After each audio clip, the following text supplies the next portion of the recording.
Bonjour et bienvenue sur le podcast Couple Heureux. Je m'appelle Pascal Kionkion et je vais partager avec vous toutes les clés pour être heureux à deux.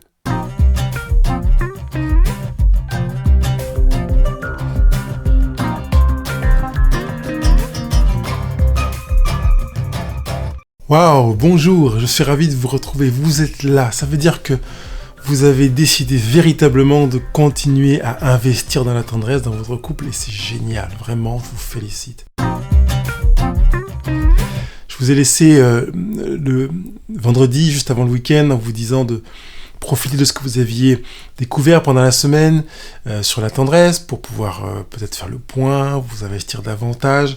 Vendredi, on a vu l'important d'écouter patiemment ce que l'autre veut nous dire et de comprendre que quand il nous parle, c'était aussi lui qui se disait, donc d'entendre ce qui se dit dans ce qu'il a partagé avec vous.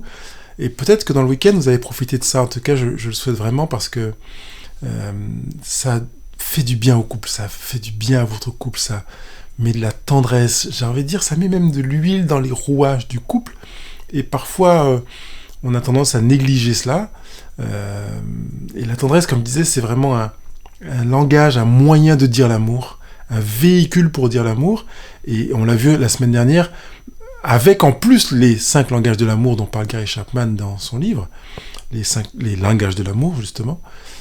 Si vous mettez cette tendresse en application dans votre quotidien, en pratique, et bien évidemment, ça portera du fruit. Vendredi, on disait, c'est le temps aboli, quand on prend le temps d'écouter quelqu'un patiemment, le temps qui prend son temps, le temps qui se laisse aller à rêver, qui se permet de rire et d'engranger des souvenirs.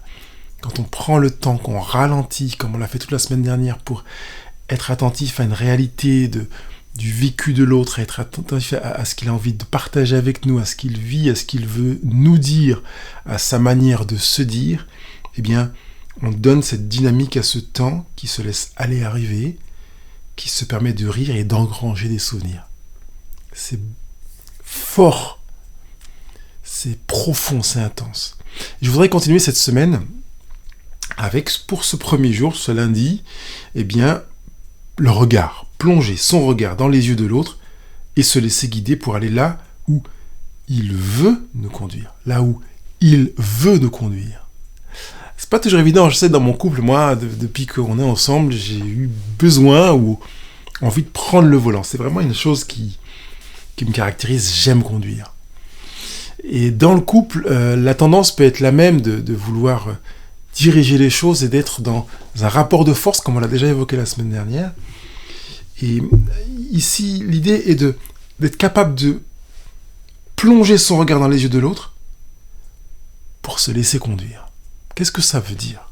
Comment ça peut prendre forme ? Avant que je vous donne la citation de Jacques Salomé que j'ai tirée justement de son livre « Apprivoiser la tendresse ». Plonger son regard dans les yeux de l'autre, je vais déjà le mettre étape par étape avant d'arriver à se laisser conduire. Plonger son regard dans les yeux de l'autre, c'est vous remettre dans la situation de ce que vous viviez au début de votre relation. Vous vous souvenez du temps que vous pouviez passer à vous regarder sans rien dire ?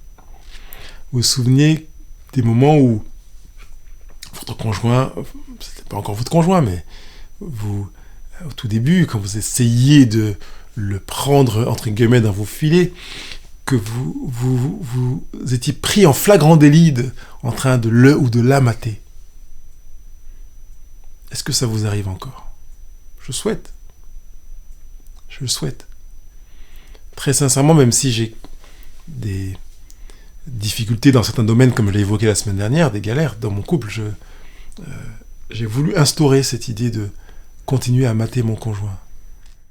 De manière très concrète, plonger ses yeux dans le regard de l'autre, c'est se donner à l'autre, c'est se dévoiler à l'autre, c'est se laisser aller à être vraiment soi, et par conséquent à s'offrir comme on est. Ça veut dire qu'il y a une confiance qui s'instaure parce qu'on va décider de donner à l'autre la fragilité aussi, la limitation, les doutes peut-être, les interrogations, les difficultés qui sont les nôtres, qui font qu'on va s'offrir complètement dans un regard dans lequel on va plonger dans le regard de l'autre. C'est un petit peu comme s'il y avait une rencontre d'intérieur à intérieur, finalement. Je me donne à toi dans un regard dans lequel je ne vais plus chercher à retenir, ni même à me retenir. J'avais déjà évoqué l'idée de tout se dire, mais sans entrer dans cette dynamique-là, mais au moins aller dans une démarche dans laquelle je vais me livrer en vrai. Cesser de jouer un rôle. Et vous savez que dans la société, on a différents chapeaux, différentes postures, même en tant que parent, en tant qu'ami, en tant que collègue. On prend des casquettes ou on met des vestes pour jouer tel et tel rôle. Finalement, plonger dans le regard de l'autre, c'est choisir de ne plus avoir de rôle. C'est une manière de dire à l'autre, je suis moi, brut, en vrai. Je me livre comme je suis. Finalement, je t'aime tellement que je choisis d'être vraiment moi. Regardez auprès de qui vous êtes vraiment vous. Même avec vos parents, même avec vos frères et sœurs, vos copains, est-ce qu'il vous arrive d'être vraiment vous? Avec votre conjoint, choisissez des moments où vous êtes vraiment vous. Je ne vous dis pas de l'être en permanence, même si c'est pour moi pertinent d'y tendre. Mais vous pouvez être au plus profond de votre tendresse quand vous êtes vraiment vous, que vous offrez vous plongez vos yeux dans le regard de l'autre. Quand vous plongez vos yeux dans le regard de l'autre. Et la suite de l'idée, c'est de se laisser guider. Se laisser conduire. Finalement, quand je suis vraiment moi, dans la relation à l'autre, que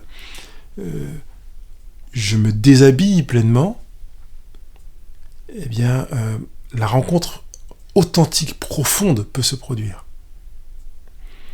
Et quand les deux membres du couple jouent cette relation authentique et tendre, de se plonger l'un et l'autre dans le regard de l'autre, en se laissant regarder de l'intérieur finalement, et en offrant à l'autre de nous regarder de l'intérieur, eh bien, on perd la peur de la démaîtrise. Et c'est là qu'on peut rentrer dans cette idée de se laisser conduire, de se laisser toucher là où on est vraiment soi, de se laisser aimer aussi là où on est vraiment soi, de se laisser entendre, de se laisser questionner, peut-être consoler, peut-être réchauffer. Et dans la tendresse dans laquelle je voudrais qu'on s'inscrive dans ce mois de la tendresse, je vous invite à cette démarche-là, à cette dynamique-là.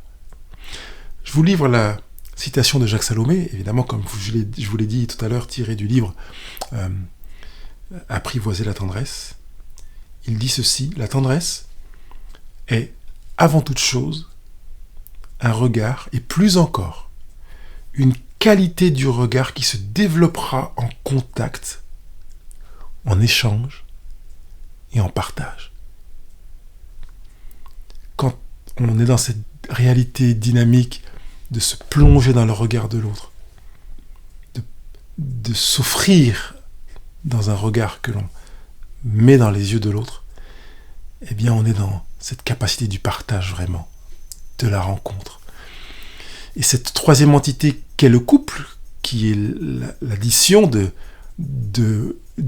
je plus d'un autre je qui fait un nous, prend une autre dimension, une autre force, une autre réalité.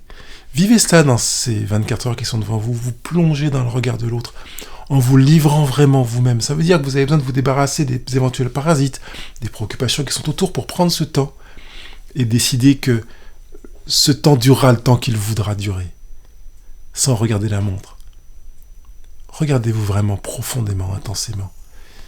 Livrez-vous vraiment profondément et intensément, sans jugement, sans retenue, pour vivre à la vitesse, ou plutôt à la lenteur adaptée, la tendresse dont vous avez besoin en couple.